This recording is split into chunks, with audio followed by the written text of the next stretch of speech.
मैं ये बात कहना चाहती हूँ, पिछले 20 सालों के मेरे जिंदगी में मैंने हर दम हर वक्त बीआरएस पार्टी के उन्नति के लिए, तेलंगाना जनता के उन्नति के लिए, तेलंगाना के रैयतों के, तेलंगाना के महिलाओं के, तेलंगाना के युवाओं के उन्नति के लिए मैंने काम किया है।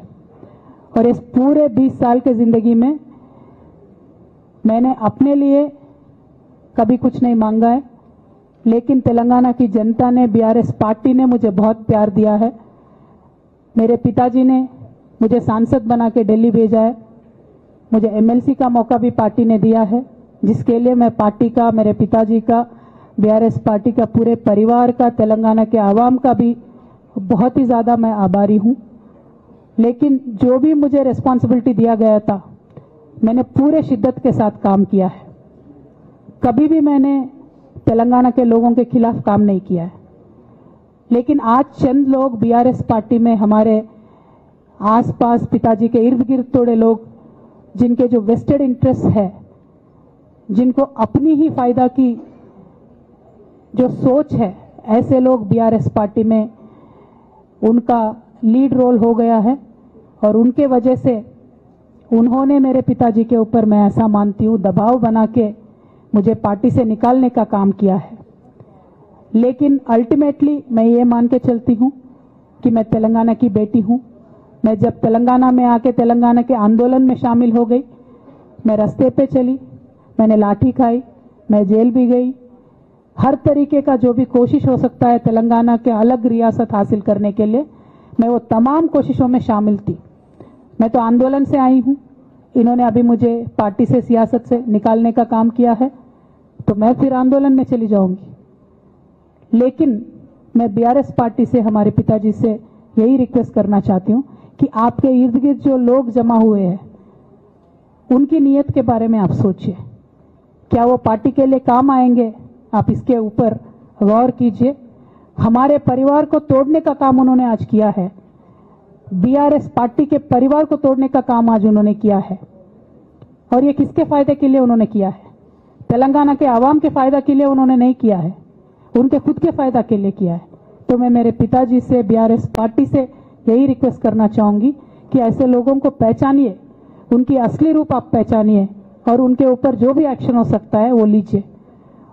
और मैं तेलंगाना चीफ मिनिस्टर रेवंत रेड्डी जी से भी डिमांड करती हूं कि आपने जो बीआरएस के परिवार को तोड़ने का आज काम किया है, हमारे बीआरएस में जो धोखेबाज लोग हैं उनसे मिलके आपने जो बीआरएस के परिवार को तोड़ने का कोशिश किया है, तेलंगाना की आवाम आपको इसका जवाब जरूर देगी। Thank you. जय तेलंगाना। ओकर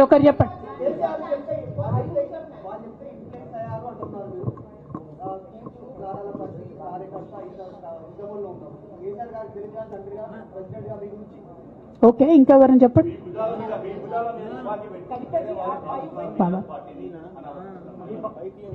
ఏమా నా భుజాల మీద తుపాకి పెట్టి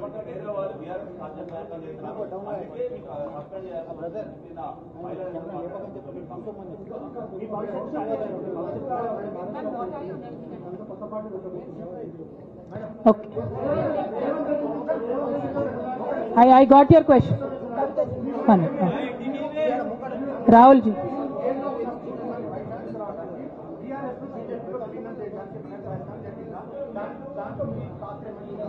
రాహుల్ గారు మీరు పాత క్వశ్చన్ అడుగుతున్నారు.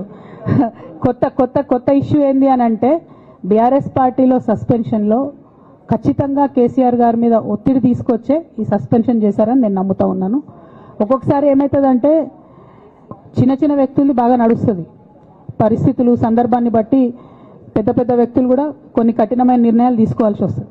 కేసీఆర్ గారు ఈ నిర్ణయం ఎందుకు తీసుకున్నారో అని అడిగేంత పెద్దదాన్ని కానీ, అంత రాజకీయ అనుభవం కానీ నాకు లేదు.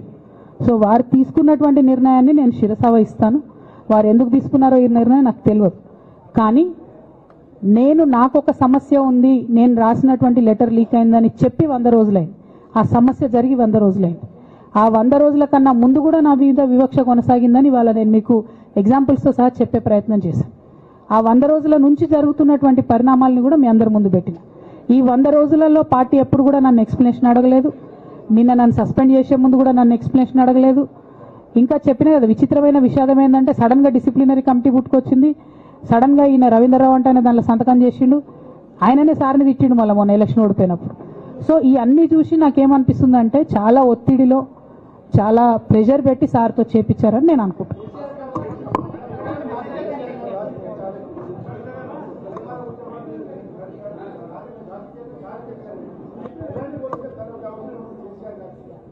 Right, I got your question, ma'am. I got your question. सवाल आपने फ्यूचर का मतलब क्या भविष्य में करने वाली हो, और दूसरा सवाल आपने कहा कि केसीआर जो है आपके बड़े भाई, उन्होंने आपसे एक बार भी नहीं पूछा, लेकिन क्या आपने भी उनसे संपर्क साधने की कोशिश की इस दौरान में, क्योंकि बहुत सारे बदलाव हुए। पहली बार हमने देखा कि राष्ट्रीय त्योहार में भाई बहन साथ में। నేనేమంటున్నా అంటే కేసీఆర్ గారి రాజకీయ పరిజ్ఞానాన్ని క్వశ్చన్ చేసేంత స్థాయి నాకు లేదు, అంత అవగాహన కూడా నాకు లేదు. కాకపోతే పెద్ద నాయకులు అనేక సందర్భాల్లో ఒత్తిడికి గురైనటువంటి విషయాలు చరిత్రలో మనం చూసినాం. ఇవాళ అదే జరిగిందని నేను భావిస్తున్నా. ఒకటి